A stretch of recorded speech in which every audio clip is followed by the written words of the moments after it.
नमस्कार, बहुत स्वागत है आपका। आप देख रहे हैं आपकी आवाज और आपके साथ मैं हूं आसिफ शेख। आपकी आवाज में आज बात एमपी में कोरोना पर जारी सियासत की। क्या एमपी में फरवरी में ही कोरोना ने दस्तक दे दी थी? क्या इंदौर से ही एमपी में कोरोना की शुरुआत हुई? किसकी लापरवाही की वजह से कोरोना ने एमपी में पैर जमा लिए?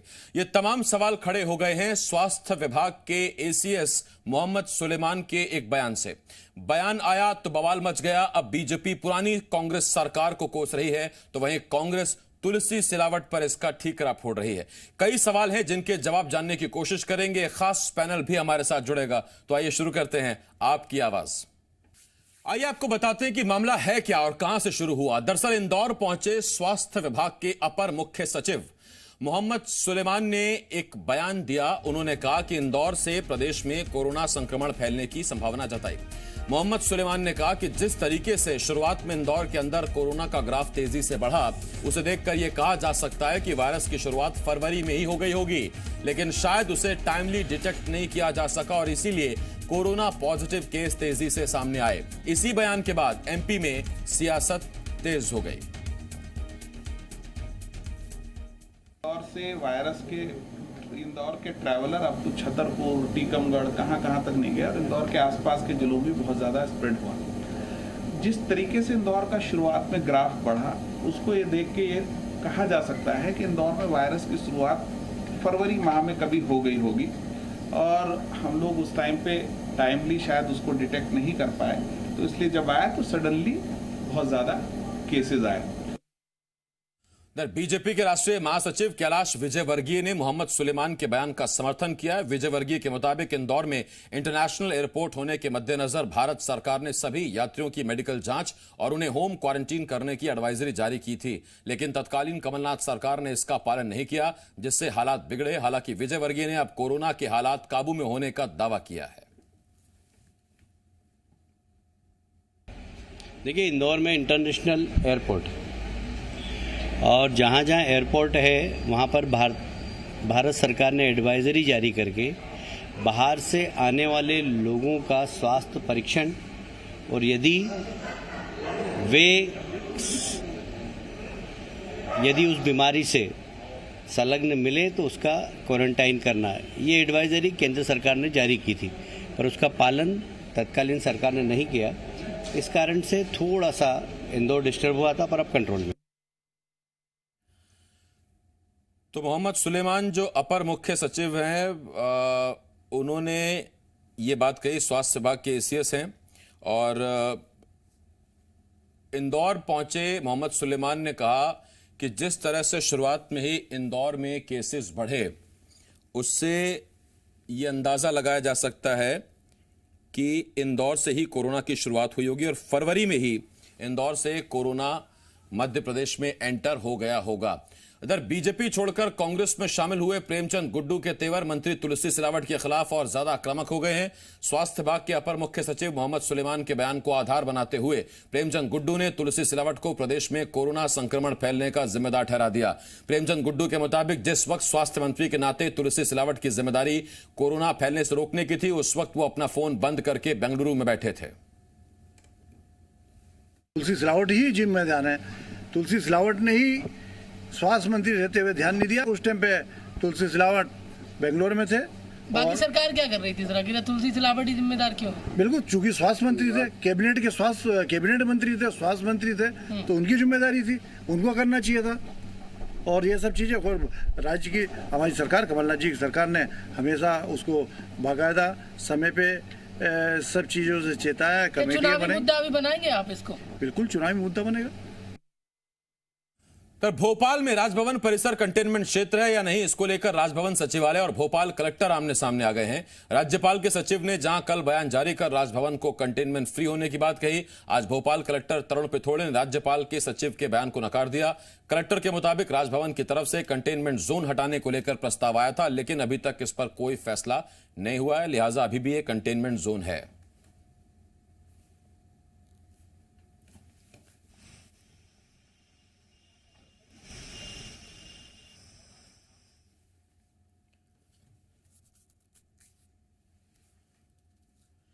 तो ये हमने आपको बताया कि कंटेनमेंट जोन अब राजभवन है या नहीं, इस पर जो असमंजस बना हुआ था, इस पर जो कंफ्यूजन है वो ये, राजभवन सचिवालय कह रहा है कंटेनमेंट जोन नहीं है, और उधर भोपाल के कलेक्टर तरुण पिथोड़े कह रहे हैं कि याचिका जरूर आई थी लेकिन उस पर अभी कोई फैसला नहीं हुआ है, नतीजा राजभवन अभी भी कंटेनमेंट जोन बना हुआ है। उधर कलेक्टर के बयान के बाद इसको लेकर भ्रम की स्थिति पैदा हो गई, कांग्रेस ने इससे भुनाया है। प्रदेश की शिवराज सरकार प्रदेश के महामहिम राज्यपाल महोदय के स्वास्थ्य और सुरक्षा के साथ खिलवाड़ कर रही है और राजभवन की सुरक्षा के साथ भी खिलवाड़ कर रही है। आप देखें कि कोरोना की प्रोटोकॉल और गाइडलाइन पूरे प्रदेश के अंदर जितने भी कंटेनमेंट एरिया हैं वो 14 दिन के लिए बनाए गए और कहीं कहीं तो 21 दिन के लिए भी बनाए गए, लेकिन राजभवन के अंदर 3 से 4 दिन के अंदर कंटेनमेंट मुक्त एरिया घोषित कर दिया गया। अभी तक कुल 11 मरीज निकल चुके हैं, आज फिर एक मरीज सामने आ गया। तो कहीं ना कहीं ऐसा लग रहा है कि सरकार जल्दबाजी में और कहीं ना कहीं राज्यपाल की सुरक्षा के साथ भी खिलवाड़ है, स्वास्थ्य के साथ भी खिलवाड़ है, राजभवन के साथ भी खिलवाड़ है। तो ये दो खबरें हैं। एक तरफ हम आपको बता रहे हैं कि मोहम्मद सुलेमान जो एसीएस हैं स्वास्थ्य विभाग के, इंदौर पहुंचने पर उन्होंने एक बड़ा बयान दिया। उन्होंने कहा कि इंदौर में ऐसा लगता है कि फरवरी में ही इसकी शुरुआत हो गई होगी, टाइमली डिटेक्ट कोरोना को नहीं किया गया, नतीजा तेजी से कोरोना का ग्राफ मध्य प्रदेश में बढ़ा, खासतौर पर इंदौर में बढ़ता चला गया।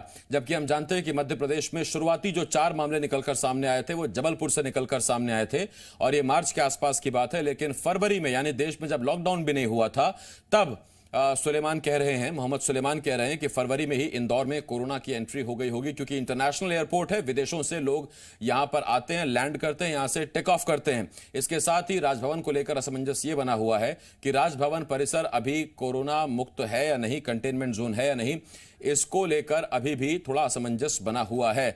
और हरीश दिवेकर, एसोसिएट एडिटर जी मध्य प्रदेश छत्तीसगढ़, हमारे साथ जुड़ गए हैं। इसके साथ साथ हमारे साथ पूर्व सांसद प्रेमचंद गुड्डू साहब भी जुड़ गए हैं, कांग्रेस नेता हैं, एक बार फिर से हमारे साथ जुड़ गए हैं। प्रेमचंद गुड्डू जी, बहुत बहुत स्वागत है आपका। जी धन्यवाद। जी हरीश जी, मैं आपके पास आता हूं, लेकिन उससे पहले सवाल प्रेमचंद गुड्डू जी से।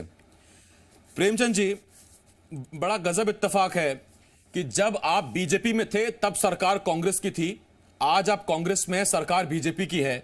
जब आप बीजेपी में थे तो उस वक्त की सरकार टाइमली डिटेक्ट नहीं कर पाई, ये मोहम्मद सुलेमान कह रहे हैं, और उस वक्त विपक्ष के नाते आपकी क्या समीक्षा थी, आप कैसे हालातों को देख रहे थे? आज का जो बयान है वो तो मैं पूछूंगा आपसे, पहले मैं उस टाइम की बात कर लूं जरा।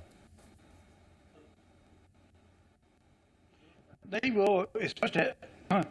ये आरोप हमने पहले लगाए थे और बताया था, लेकिन मानने को तैयार नहीं थे। सुलेमान जी ने कंफर्म कर दिया कि फरवरी में ही हो गया था। और जब फरवरी में लापरवाही हुई और इंदौर को अपमानित, इंदौर को कलंकित करने का काम स्वास्थ्य मंत्री तुलसी सिलावट जी ने किया है। प्रेमचंद गुड्डू साहब, हमने जो पहला आपका बयान दिखाया और अब मैं जो सुन रहा हूं, आपके बयान से एक बात पूरी तरह साफ होती है, ना तो आप इसके लिए कमलनाथ सरकार को जिम्मेदार ठहरा रहे हैं, ना आप इसके लिए बीजेपी की सरकार को या विपक्ष में बीजेपी को जिम्मेदार ठहरा रहे हैं। सीधे तौर पर आपके निशाने पर सिर्फ एक नाम है और वो है तुलसी सिलावट। क्या? क्योंकि जिम्मेदारी तुलसी सिलावट जी की ही थी और उनको ये देखना था कि वो किस तरीके से, वो जिस तरीके से बेंगलोर में बैठे हुए थे, मोबाइल बंद करके बैठे हुए थे, पूरे प्रदेश को देखने की जिम्मेदारी थी, उनको निर्देश देना था। यहाँ बैठ के भोपाल में, इंदौर में बैठ के काम करना चाहिए था। तो उस टाइम पे इन्हें अपनी लापरवाही की और आज नतीजा ये कि हजारों की संख्या में यहाँ कोरोना पीड़ित लोग हैं और सैकड़ों में लोग यहाँ पे मर गए हैं। गुड्डू साहब, आप ही के नेता उनको बेंगलुरु ले गए थे, तो पार्टी में रहते हुए इसका विरोध किया था आपने? किस फोरम पे किया था? नहीं, वो तो मैं पार्टी 9 फरवरी को छोड़ चुका था और लगातार चर्चाओं में, चूंकि वो परिस्थिति ऐसी नहीं थी कि अखबारों के माध्यम से या टीवी के माध्यम से या और किसी माध्यम से, इसमें भले सब में पहले थी कि इसको किस तरीके से इस समस्या से निपटा जाए और लोगों को, राजनीतिक तो बाद में हो जाएगी, लेकिन शहर को किस तरीके से बचाया जाए, हम लोग इस बात में लगे थे। लोग ये कहते हैं गुड्डू साहब कि आपका कांग्रेस ज्वाइन करना और इस पूरी स्थिति के लिए तुलसी सिलावट को जिम्मेदार ठहराना सीधा मतलब है कि आपने आज से ही तैयारी शुरू कर दी है सांवेर के लिए।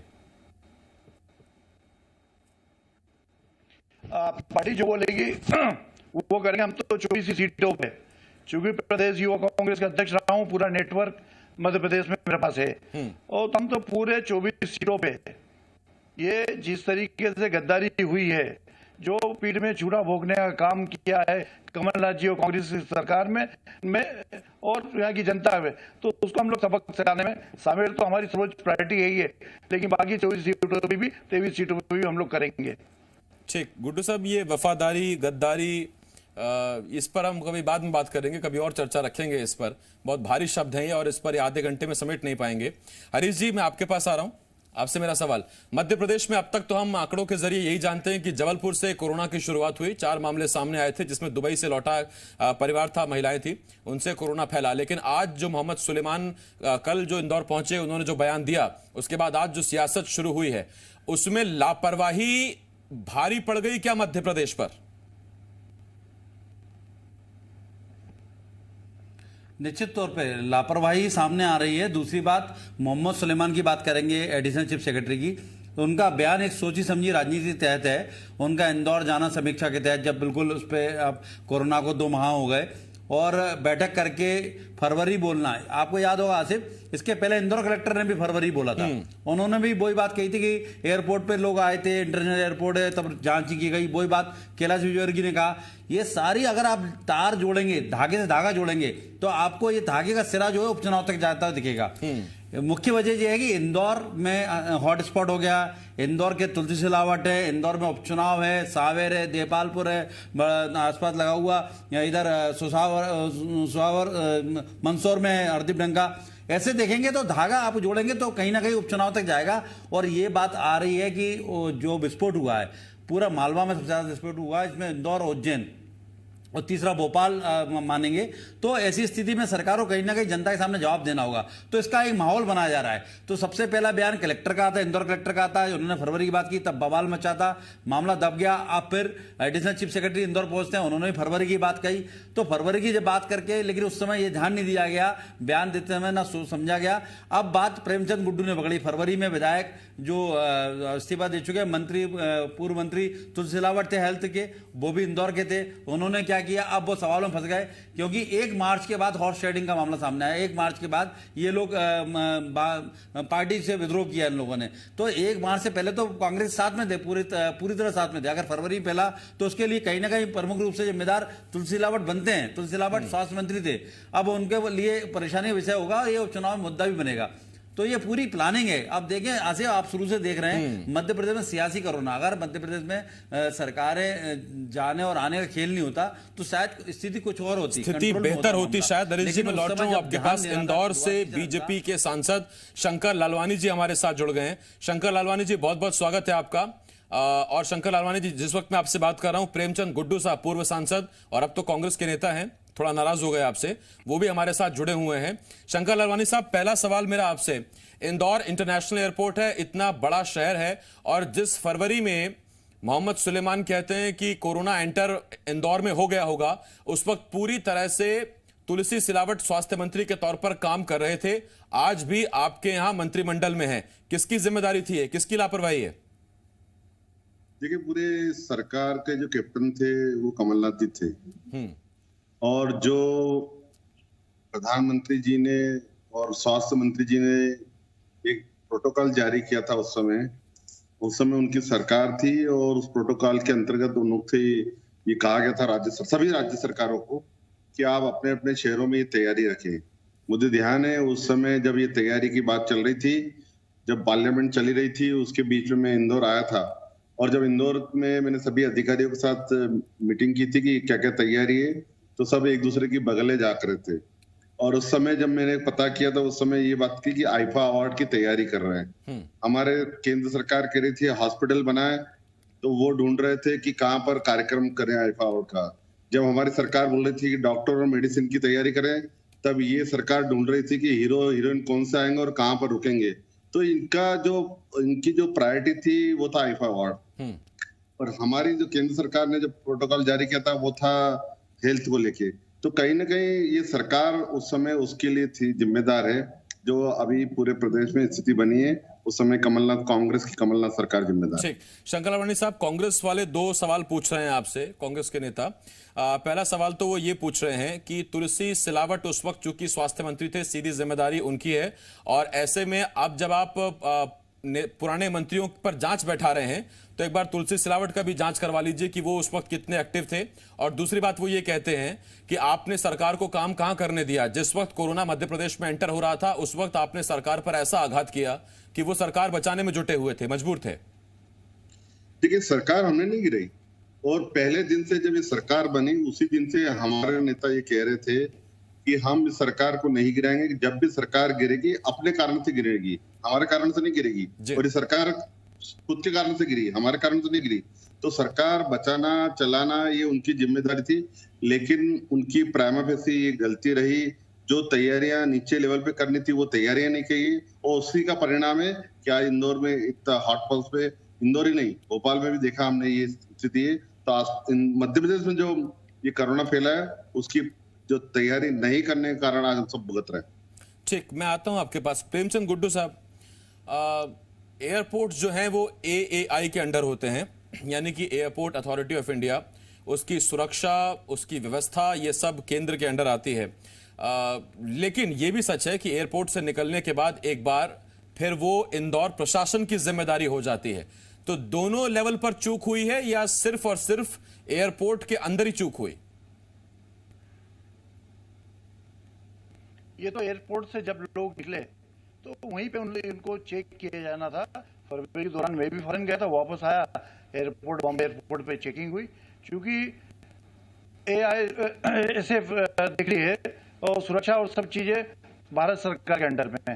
तो अंदर में वहाँ पे भी जो डॉक्टर्स और ये टीम भारत एयरपोर्ट पूरा भारत सरकार के अंडर में है, भारत सरकार को देखना चाहिए था। लेकिन वहाँ पे किसी भी प्रकार की कोई चेकिंग नहीं थी। और सबसे बड़ी बात कि मध्य प्रदेश में जब यहाँ पे हो रहा था तो तुलसी सिलावट जी बेंगलोर में थे। आप बोल रहे हैं कि और प्रधानमंत्री जी ट्रंप के स्वागत में लगे हुए थे, केंद्र की सरकार उनके स्वागत में लगी हुई थी। किसी का ध्यान कोरोना की तरफ तो था ही नहीं, ना कोई तैयारियां थी। और आज भी मैं बोल रहा हूँ कि बहुत बड़ी तादाद में इंदौर में बेड लगेंगे और बहुत सारी उसमें करना पड़ेगा। ललवानी जी से मेरा निवेदन है, इंदौर हॉट स्पॉट बन गया है और खतरनाक स्थिति में आने वाले समय पे ये तैयारी करवाएं। आज भी प्रशासन की आप मीटिंग लीजिए, आज भी करवाइए, और मेरा निवेदन है कि इंदौर को बचा लीजिए। ठीक, नहीं तो इंदौर की बहुत बुरी स्थिति होने वाली है। चिंता वाजिब है। सवाल पूछ लेता हूं शंकर लालवानी साहब, सवाल मेरा फिर वही आपसे। एयरपोर्ट के बाहर एक बार व्यक्ति निकल गया तो ठीक है, कमलनाथ सरकार का राज, कमलनाथ सरकार की तैयारियां, लेकिन एयरपोर्ट के अंदर जो स्क्रीनिंग की गई और उसे एयरपोर्ट से बाहर निकलने दिया गया, ये किसके अंडर में था? और फिर क्या चेकिंग की, क्या स्क्रीनिंग की अगर वो बाहर निकलकर पॉजिटिव हो गए तो? देखिए, मेरे मित्र हैं, वरिष्ठ साथी हैं हमारे, प्रेमचंद गुड्डू जी पुराने नेता हैं। मैं ये बता दूं कि एयरपोर्ट पे जो एयरपोर्ट अथॉरिटी की जो चिंता रहती है वो सिक्योरिटी वगैरह सब उसकी रहती है, लेकिन जहां तक मेडिकल की बात है, स्वास्थ्य का जो विषय है, हेल्थ का जो होता है, वो स्टेट का है, राज्य का विषय है, पूरे देश में सभी राज्यों का विषय है। तो वहां से सिक्योरिटी के बाद जब हेल्थ चेकअप होना, जब मैंने आपसे ये निवेदन किया कि मैंने इंदौर में सभी अधिकारियों को बुलाया, उसमें एयरपोर्ट डायरेक्टर को बुलाया था, हेल्थ अधिकारी को बुलाया था। जब मैंने पूछा कि रेलवे स्टेशन पे, एयरपोर्ट पे हेल्थ विभाग ने कुछ व्यवस्था की है, तो उन्होंने कुछ जवाबदारी नहीं दी। जबकि एयरपोर्ट डायरेक्टर ने हेल्थ विभाग को पत्र लिखा था कि हमारे एयरपोर्ट पे आप स्कैनिंग करने के लिए बूथ लगाइए। ये हेल्थ की जहां तक बात है वो स्टेट का मैटर रहता है, राज्य का विषय रहता है, और ये राज्य सरकारों को देखना पड़ता है, न कि केंद्र सरकारों को। इसलिए जो चूक हुई है वो राज्य सरकार की उस समय हुई। उस समय अगर वो बराबर बूथ लगाते, मेडिकल चेकअप हो जाता, तो आज ऐसी स्थिति नहीं रहती। और दूसरा सवाल, हरीश जी, ये कॉमन समस्या देश में आई और उसमें समस्या ये आई कि जितने इंटरनेशनल एयरपोर्ट्स हैं या जितने डोमेस्टिक एयरपोर्ट्स हैं, वहां पर जो स्क्रीनिंग की गई, जब स्क्रीनिंग का तरीका था, उसके बावजूद उस शहर में लगातार कोरोना पेशेंट्स बढ़ते चले गए और एक कहावत आम हो गई कि राशन कार्ड वाले ने नहीं फैलाया कोरोना, ये दरअसल पासपोर्ट वाले ने फैलाया और भुगत रहा राशन कार्ड वाला। जी बिल्कुल सही कहा। ये कोरोना का जिस तरह से अभी सामने आ रहा है, कोरोना पॉजिटिव तब तक सामने दिखता नहीं है जब तक उसके अंदर इम्यूनिटी सिस्टम कमजोर ना हो। तो ऐसे में स्क्रीनिंग जब की गई, उसमें ऑक्सीमीटर से नापा गया, उसमें फीवर नापा गया, तो ऑक्सीजन लेवल और फीवर देखने के बाद ही छोड़ दिया, थर्मल स्क्रीनिंग की गई। तो थर्मल स्क्रीनिंग में कोरोना पॉजिटिव की गारंटी नहीं है कि कितना पकड़ में आता है। ये वो तो सिम्टम्स सब सामने आते हैं कोरोना के, तब सामने आता है कि कोरोना का ग्रसित हो चुका है। अदरवाइज कोरोना के पॉजिटिव के संक्रमण अंदर रहते हैं और इम्यूनिटी सिस्टम मजबूत है तो वो बॉडी ऑब्जर्व कर लेती है। यही वजह रहेगी कोरोना पॉजिटिव पकड़ में नहीं आया। दूसरी बात कहें, जिस तरह के आरोप लग रहे हैं पुरानी सरकार के, जब कमलनाथ ने इस्तीफा दिया मुख्यमंत्री के रूप में, पूर्व मुख्यमंत्री कमलनाथ ने, उस समय 20 तारीख को जबलपुर में पहला केस आया था। उसके बाद से तो लगातार टेक ओवर 23 तारीख को शिवराज सिंह जी ने शपथ ग्रहण कर ली, मुख्यमंत्री बन गए थे, और 27-28 के बाद लगातार कलेक्टर बदल गया इंदौर का, और पूरी स्थिति कई जगह बदली गई। लेकिन उसके बाद से ही हाइक हुआ है कोरोना का। तो कहीं ना कहीं अपन दोनों सरकारों के, पिछली सरकार ने तैयारी नहीं की तो अगली सरकार के पास मौका था, उन्होंने क्या तैयारी की। तो स्थिति कंटेनमेंट जो बनाने थे बाद में बनाए गए। तो अब कुल मिला के आरोप प्रत्यारोप का दौर है, और ये सब इसलिए हो रहा है उपचुनाव को देखते हुए। जनता के सामने किस मुंह से जाए, तो जनता के सामने जाएंगे तो ठीकरा फोड़ना हमें। तो जनता कहीं भी जाए, लोग कोरोना ग्रसित हुए, वो उस पर चिंता नहीं है, चिंता इस बात की वापस से कैसे जीतें।